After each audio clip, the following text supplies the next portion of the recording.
Hadis ini adalah hadis qudsi dan cirinya adalah sebagaimana sudah kita pelajari dari awal. Rasulullah SAW bersabda, lalu Allah yang maha tinggi atau maha suci berfirman. Potongan pertama yang kita ambil pelajaran adalah ana inda dhanni abdi bi. Aku selalu sesuai dengan prasangkaan hambaku. Ini kalimat penting sekali teman-teman sekalian. Selalu dengan prasangkaan hamba. Jika dia berprasangka baik kepadaku, maka dia mendapatkan kebaikan itu. Dan jika dia berprasangka buruk, maka dia akan mendapatkan keburukan. Ya. Maknanya, apapun yang sifatnya kita dapatkan teman-teman sekalian, sifatnya baik, maka misal kita dapat nikmat makanan, kita dapat nikmat kesehatan, apa saja. Lalu kita sangka baik dengan Allah, oh ini berarti Allah sedang melimpahkan nikmatnya pada saya. Alhamdulillah. Itu sudah umum orang bisa lakukan. Tapi kalau dia dapat musibah, dia sakit, kehilangan harta, ditipu orang, gitu kan. Dia di sini juga dibutuhkan untuk sangka baik dengan Allah. Kalau dia sangka baik di sini, dia akan dapatkan kebaikan. Misal dia mengatakan, mungkin Allah akan bersihkan dosa-dosaku, mungkin Allah akan tinggikan derajatku, maka dia dapat. Tapi kalau dia sangka buruk, maka ini akan bermasalah buat dia. Kita akan sebutkan teman-teman sekalian hadis qudsi yang lain. Kalau teman-teman bisa tulis, ditulis hadis qudsi ini ya. Karena ini hadis qudsi mulia sekali ya. Kalau saya subhanallah selalu merasa gembira sekali dengan mendengarkan hadis qudsi ini ya. Dan hampir setiap hari hadis ini selalu saya ulang-ulangi teman-teman sekalian. Saya ulangi, saya baca lagi, saya renung lagi, dan seperti sebuah hiburan yang tidak akan pernah ada habisnya. Karena ini hadis qudsi, hadis sahih di mana Allah Subhanahu wa taala menyampaikan kepada kita berita gembira tentang orang-orang yang mau berprasangka baik dengan Allah. Allah berfirman, wahai anak Adam, artinya kita semua manusia dipanggil. Jangan pernah engkau takut kepada siapapun yang mempunyai kekuasaan, selama kekuasaanku ada. Dan ketahuilah, kekuasaanku tidak akan pernah punah selamanya. Wahai anak Adam, jangan pernah engkau takut dengan kesempitan rezeki, karena perbendaharaanku penuh. Dan perbendaharaanku tidak akan pernah punah selamanya. Wahai anak Adam, ini potongan yang ketiga dari hadis. Kalau tertinggal langkahin dulu, nanti kita kembali. Jadi Allah Subhanahu wa taala tidak mau kita capek ya. Di sini dikatakan Allah berfirman, hai anak Adam, aku ciptakan kamu untuk beribadah. Maka jangan engkau main-main. Aku menciptakan engkau untuk beribadah, maka jangan kamu main-main. Tadi potongan pertama, kalau ada yang tertinggal silakan. Wahai anak Adam, jangan engkau takut pada siapapun yang mempunyai kekuasaan selama kekuasaanku ada, dan kekuasaanku tidak akan pernah punah selamanya.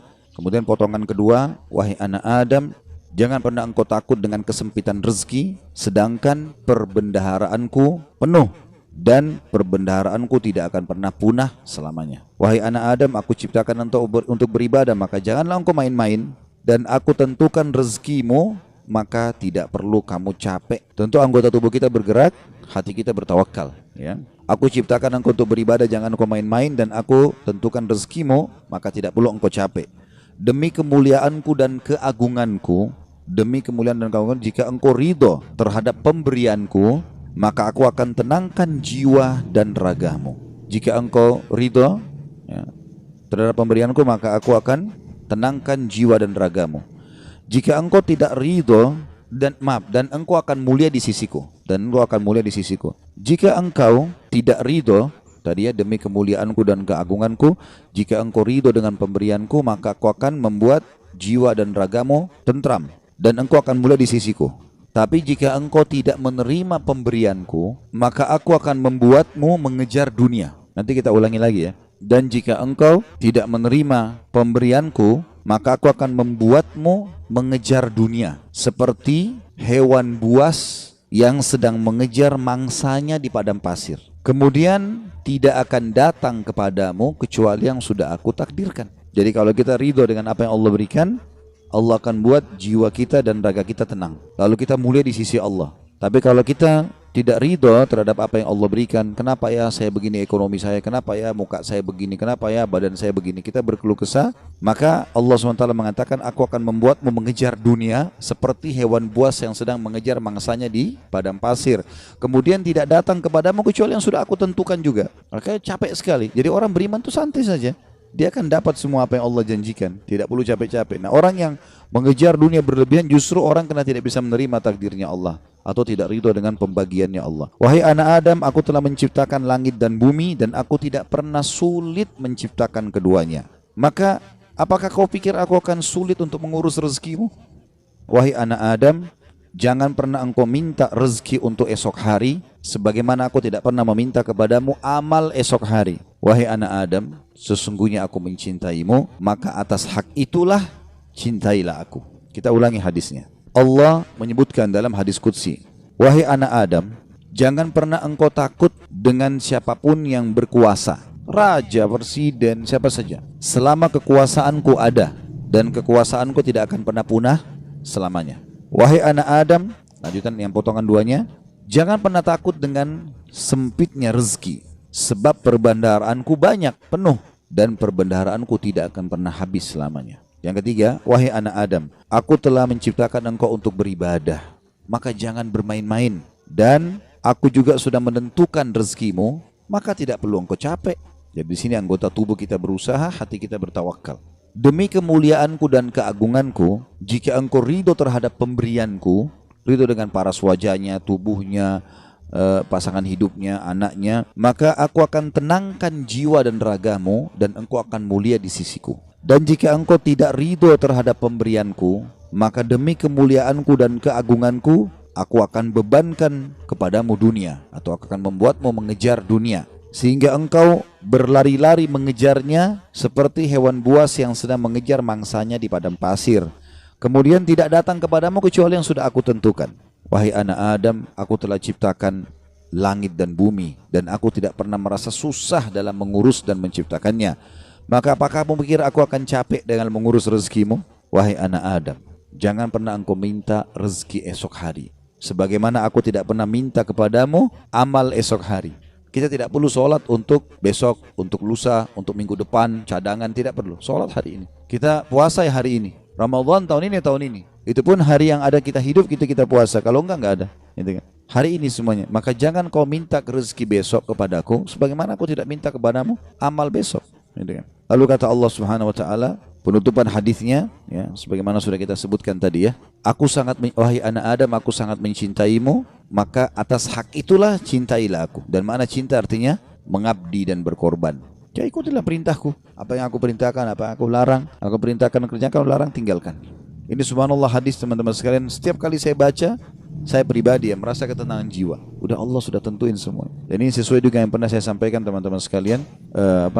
Hadis yang perkataan Hasan Basri rahimahullah yang mengatakan, aku selalu tenang dan senang dalam kehidupan dunia karena dua hal. Aku selalu senang dan tenang karena aku tahu ajalku sudah ditentukan oleh Tuhanku. Udah, Allah sudah tahu kapan aku mati. Udah nggak usah aku pikirin kapan mati itu. Beramal saja. Aku selalu senang dan tenang dengan itu. Aku sudah tahu ajalku sudah ditentukan oleh Tuhanku, maka aku tidak perlu memikirkannya. Dan aku selalu senang dan tenang karena rezekiku sudah ditentukan oleh Tuhanku, maka aku tidak pernah berpikir untuk diambil oleh orang lain. Jadi kalau teman-teman misal lagi masuk dalam satu proyek berdua sama temannya, atau berapa orang sedang bersaing, lalu kemudian dia gagal, teman-temannya dapat misalnya. Jawaban sederhana, belum rezeki. Selesai. Karena biar kita berusaha setengah mati nggak bakal dapat itu. Sudah Allah tentuin. Seperti itulah. Dan tadi sudah kita jelaskan di diskusi tadi, kalau kita ridho dengan pemberian Allah, Allah buat jiwa kita dan raga kita tenang. Subhanallah, orang kalau misalnya mau makan udah habis. Oh ya sudah, belum rezeki saya. Tenang jiwanya. Kenapa habis? Kenapa dimakan? Kenapa begini? Sakit hati, perutnya juga lapar.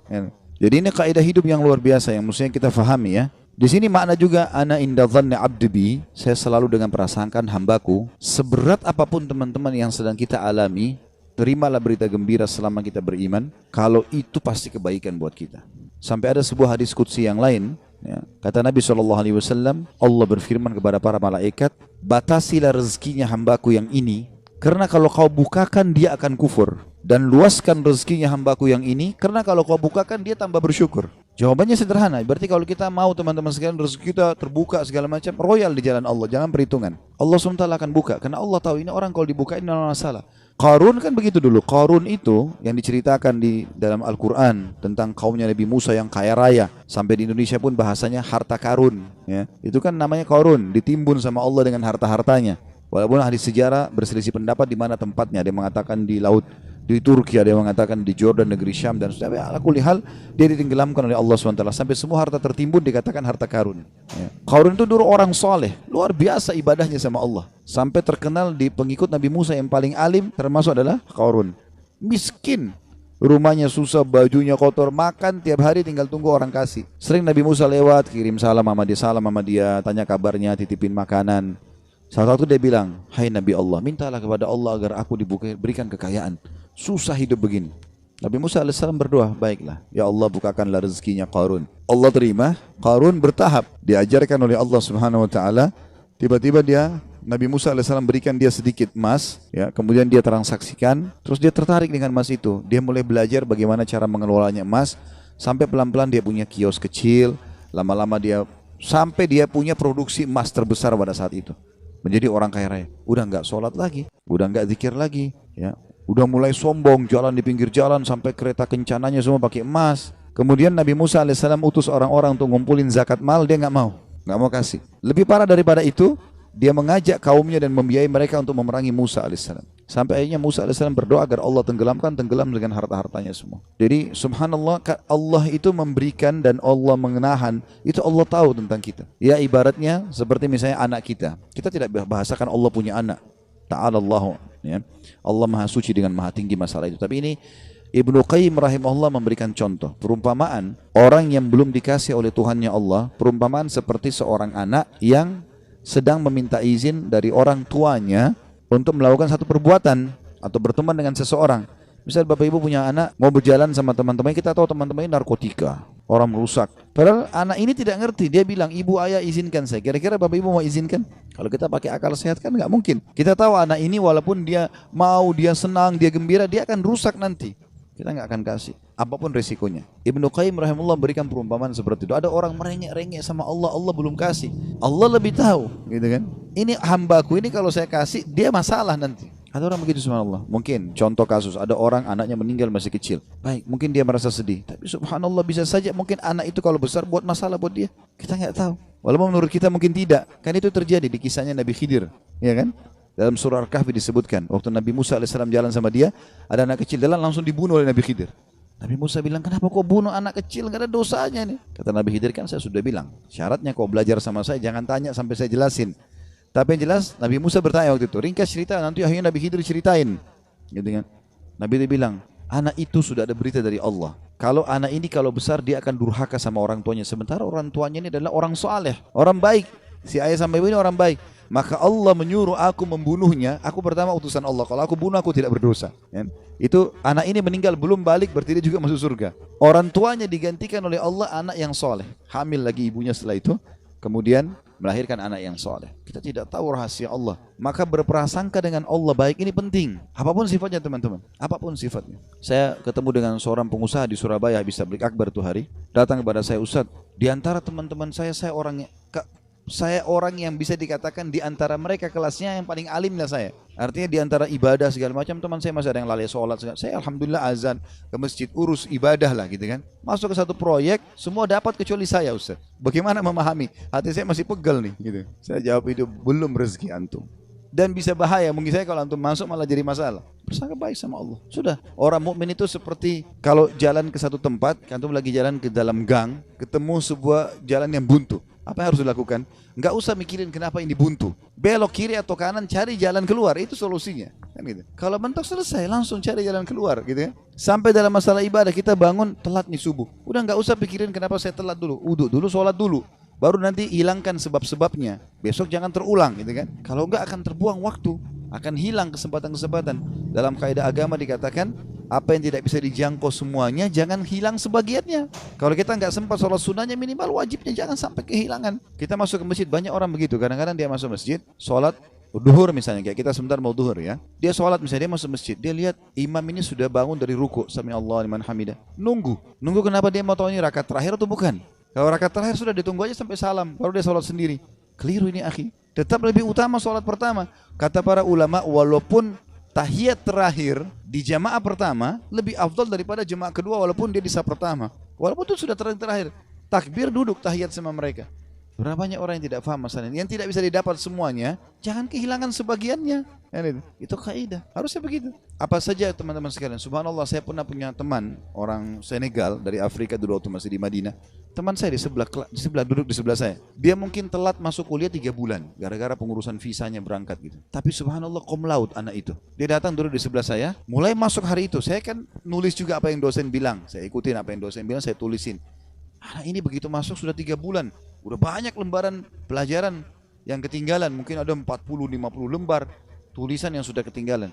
Tapi dia mulai hari itu teman-teman sekalian dia langsung tulis. Mulai masuk hari pertama, dosen pertama, dan sampai masa ujian terus saja dia nulis. Saya sempat tanya dia waktu dia mulai nulis, "Akhi, bagaimana ente nulis, kan ada yang ketinggalan?"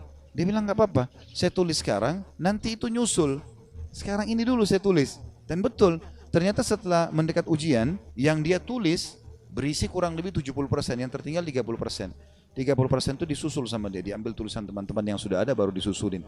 Jadi yang tidak bisa dijangkau semuanya, jangan kehilangan sebagiannya, kan gitu. Ada orang begitu, subhanallah, ya. Lewat waktu sholat duha sudah kepepet, sudahlah nggak apa-apa, nggak usah deh, besok aja. Jangan, sekarang, walaupun cuma 2 rakaat, nggak ada masalah. Jangan kehilangan semuanya. Maka itu kejelian dalam memahami itu teman-teman sekalian.